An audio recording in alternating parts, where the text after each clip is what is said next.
Woodworker carving, a surgeon sewing. A man careens over a table, ignited by flashes of firelight. What's he building in there? A wooden wand of flesh and bone, a dastardly weapon to ward off the unknown? No.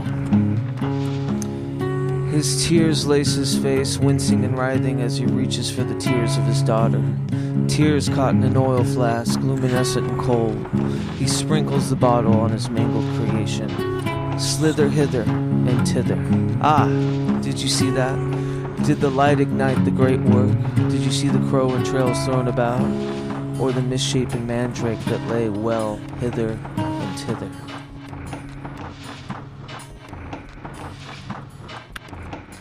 The man is creating a marionette, a wood, stone, feather, and bone marionette. Take the ribbon, sew the crest, he says. The man takes the ribbon and sews a sigil into the forehead of his marionette. A hollow voice guides the work. This abomination will rid the drought, he asks the figure in surefire desperation. Yes, replies the hollow voice. What do we do when it's done? Bury it? Burn it with the face from the gravestone, says the shadowy figure, and let all who are affected light its tinder. Crowds mumble and scurry, the man's head hung low, he takes steps on the mission stage.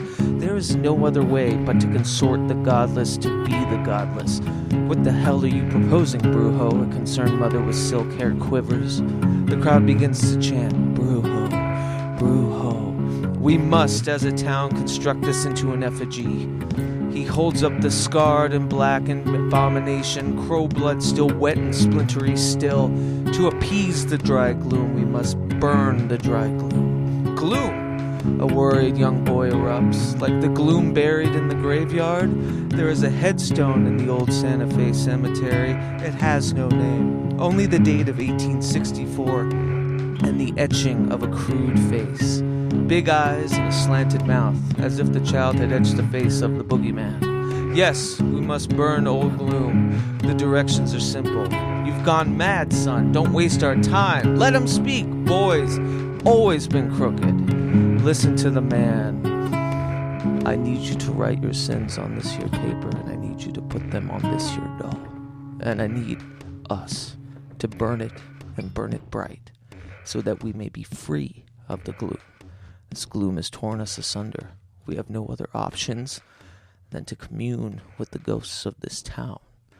They are what keep us dry. They are what keep us hungry. And I have it on good authority. All your missteps and lofty notions are what they feed on.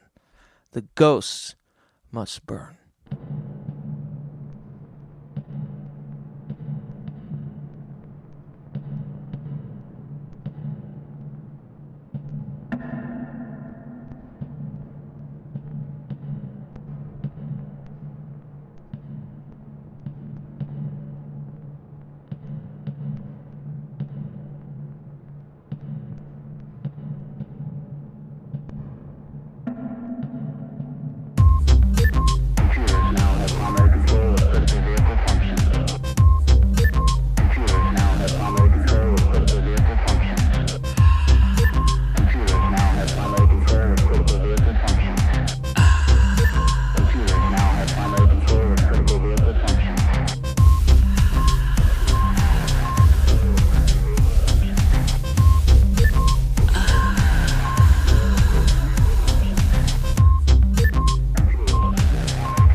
into the fear you have, into the fear of nothingness.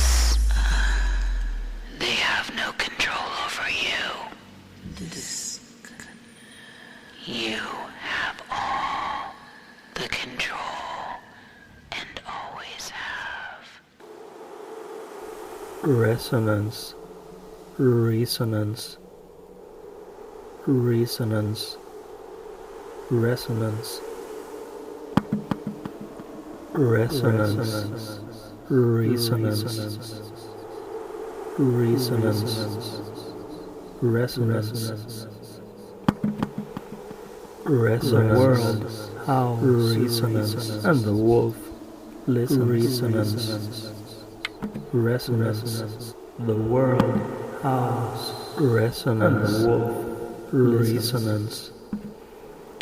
Resonance. The world resonance, and the world and the wolf listens. Resonance. Resonance. The world Resonance, and the world and the wolf listens. Resonance, the world resonance, and the world and the wolf listens. Resonance, the wolf, the world resonance, the world and the wolf listens. Interpreted resonance, second hand, the word howls, that is, and the wolf resonance to a third. Resonance, resonance, a myth. Resonance is a first-hand expression. Resonance via resonance recounting. That is, resonance of intuitive interest. Resonance to a third party. A myth is a first-hand expression interpreted via a second-hand recounting, that is, of intuitive interest to a third party. Resonance, resonance, resonance, resonance, resonance. The world resonance, and the wolf resonance. Resonance, the wolf, the world howls, resonance, and the wolf resonance. Past lives.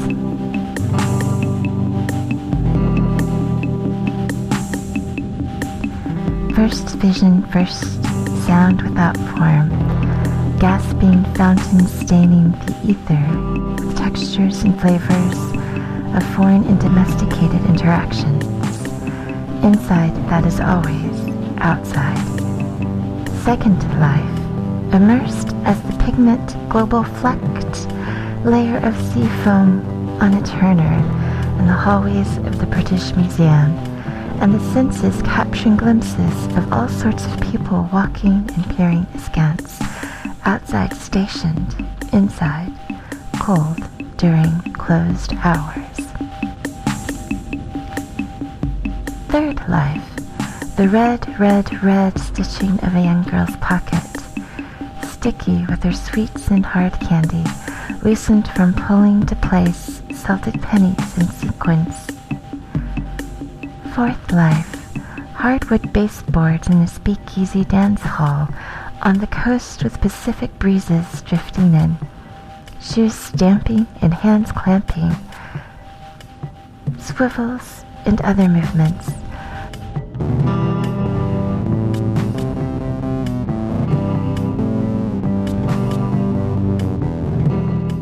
Plenty of liquids, brown ale, dry martinis, cosmos and gimlets, flowing into cracks, swishy and swaying women, lots of looking up skirts with sassy tassels and delightful exchanges. Fifth life, 1977 black ink in a middle school history textbook in the southeastern United States. Litany of presidents, colonial and post-colonial, wars, peace, in between grumpy old men, distracted youths smudging fingers. Sixth life. The coursing sap within a mighty maple, feeding and nourishing the munificence with syrupy ooze of gracious spaces, collecting insects and timely debris that will eventually hang loosely around sterns and starboards.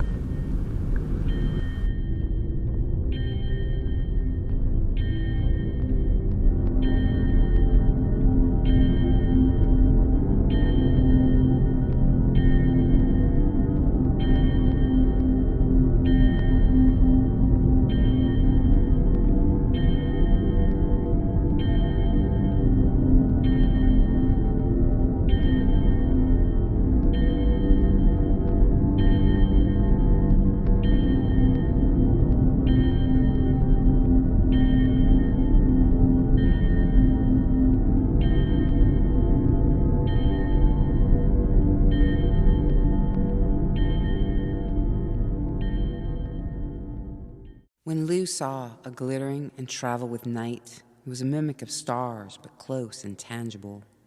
When Lou saw it, she knew it was for her. And out of a clasp in the cloak of night stepped the wolf. Gray fur cascading into white and black and back to gray again, her coat wet and slicked, a nobility to which she was born. She slunk toward Lou, her amber eyes holding a glint so painfully hazardous, Lou would not dare look away. "I am the east," spoke the wolf. "I am the warning just before dawn. I am a perfect symmetry of root and crown. I am sweet Eve. I serve life, I eat life. I am you at your most dignified." Sweet Eve licked her massive jaws, a wet slap of pink tongue from side to side, her fangs glistening. And on the edges of her heart, tattooed snowflakes where survival always leaves its mark. "I'll take you," Sweet Eve said, "to meet the oldest lover. I'll take you," her eyes lit with amber and resolve. "I'll take you because of what we share in damages done and still to come. I'll take you because of what we share in damages done and still to come." Sweet Eve is 4 a.m. all the time. She is a category of dream all her own. And she has come to cross a living soul to where the legends dwell so that Lou may retrieve a story necessary to the concoction of a spell that once gathered and unleashed will undo a hex of destruction centuries old. "We leave tonight. We leave right now," Sweet Eve said. Tattooed snowflakes on the edges of her heart, where survival always leaves its mark. There's no use in treading water. There's no use in sweating over what will happen next. What wave? Oh, what wave? Well, they're all headed this way. Her coat, the nobility to which she was born. Her will derived from the filth of blood and bone, from the stench of what necessarily decays. It takes more than oxygen to motivate, more than shelter to compel you. Survival aims well beyond itself. It longs for things it will never know, much less understand. Hear me now, because survival pulls you up to its tasks. Survival is a desire for a thing beyond the scope of itself. It is a fire that burns beyond reason and without blame. It burns and it pulls you up to its tasks. So there's no use in being brave, no use in waiting to be saved. We put the noose around our own necks. Oh, now it's time. We must undo this sex.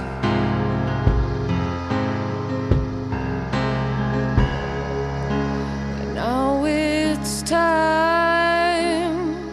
We must undo. Survival is a desire beyond the scope of itself. It is a fire that burns beyond reason and without blame. You survive for the joy of it, the thrill of it, the deep desire fulfilled from it. I'm Sweet Eve, and no amount of promise will ever mean my weakness for fresh meat and glistening fat won't end me. In no time you'll forget all your mistakes and regrets. Well, just as soon as there ain't one thing you can do about it, whether you knew or you never knew, well, you did it all the same.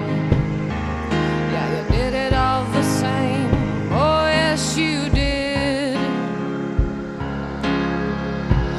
You would have many times again. No amount of promise will ever mean that my weakness for fresh meat and glistening fat won't end me. I'm Sweet Eve, and I didn't come here to save you. I came here to change you.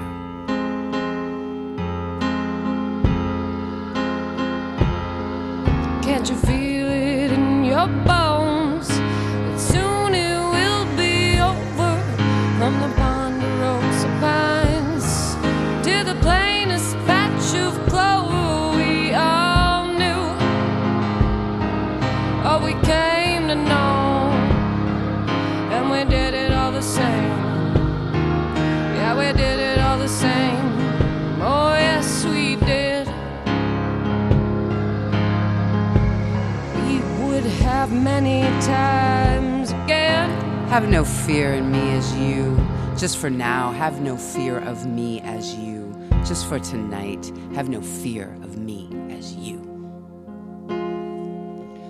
Oh, yes, we did.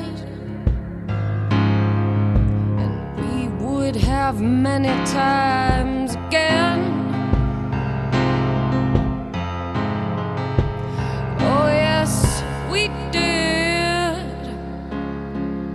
And we will many times again.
The Martian is a demagogic example, for friendship was not a physical part.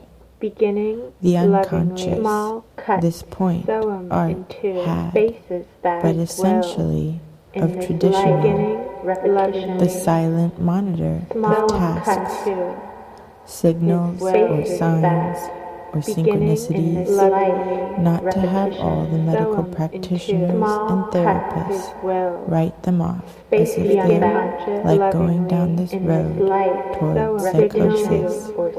And this is a problem. And people are making money in their lives, and rather just let, why aren't the dynamic dom of worship granted in return for these concessions? The Chinese insisted in taking over the foreign relations of Tibet and being responsible for the defense of the country. They would have the right to send as many soldiers into the country as they throughout the Friendship was not a physical part. The unconscious, this point, art had, but essentially of traditional. Mr. The Jones silent monitor of going to tasks, reach when solid home or signs or is synchronicities. to cut Not to have all the medical practitioners and therapists write them off as if and they're about like the going down smashing this road times we towards have in psychosis. London, And this even though is a the problem. action may be hot and heavy, And people are making money in their lives. lovingly, And and rather, post, just let. develop the Why roles of aren't film they for calm, dynamic, hard, dumb, before worship mind, granted? have to learn In return what for these would concessions, be the bothered Chinese insisted at on the taking over the foreign performance relations of or Tibet act and being treated deep responsible for inside the him, defense of the behind country. whatever was They really would have the him. right to send And as it many was soldiers into this the that country animated as his they face throughout the into a room. snarl as he suddenly grabbed and slammed Only her one up call against this the week. corridor wall. Plain Mr. Jones, So, going then to reach into when his solid will, homes, his things sex. to cut of The the other dog went over to the love, dog and and about turned the him smashing around, times we had in then took a London. purple leather bullwhip Even though the from action the may be hot east and tree heavy, and began to whip beginning his back lovingly very hard, to mischief psychic going cross, on, Genesis, and this before in the and paradise of post, heaven developed the proper. rules of film for And when come. he considered My the earth, have to learn he new shook words his who head and be exclaimed, bothered at the "Dear new God in performance heaven," or act. just like the dreaming humans did beside before him some behind great whatever was rub moving. off on my And it cock was and this that balls, animated his a face psychic into a cross, snarl Genesis, as he suddenly grabbed and Adrian, slammed her in this against the light wall. repetition, small Rub off cups, on my cock spaces and that balls. And the other dog made went for over human to the hubris dog and again, turned him and round. nothing, Then took a naive purple leather bullwhip optimism from that the east remains tree displayed and began in to whip regard. his back very hard, to mischief going on. And in this the paradise of heaven proper. And when he considered the earth, he so shook his head and exclaimed, "Dear God in heaven," just like the humans did before some great them into his will.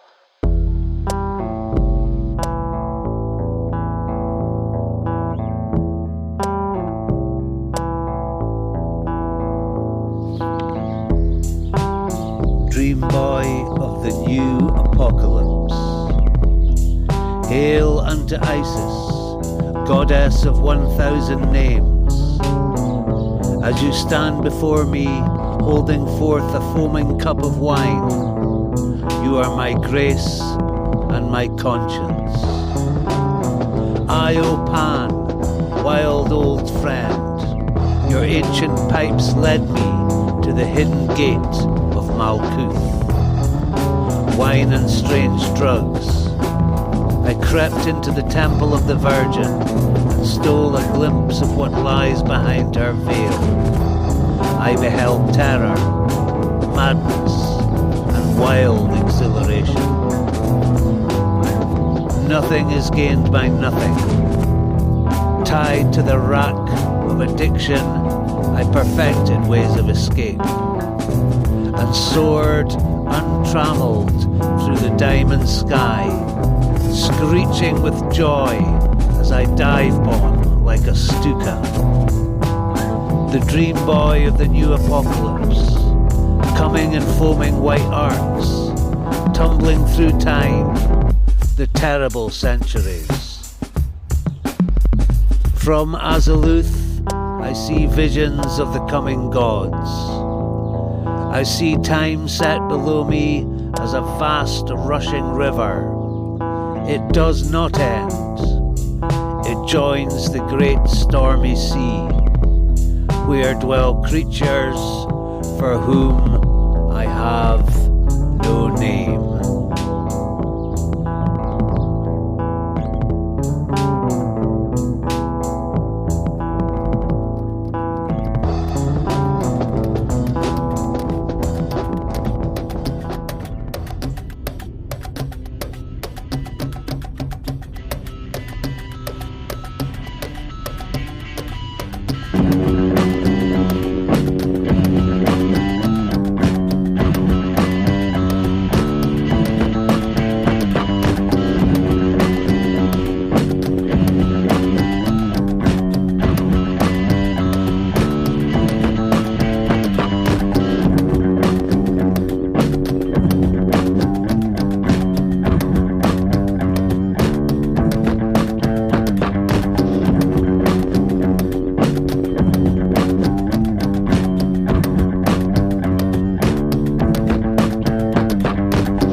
This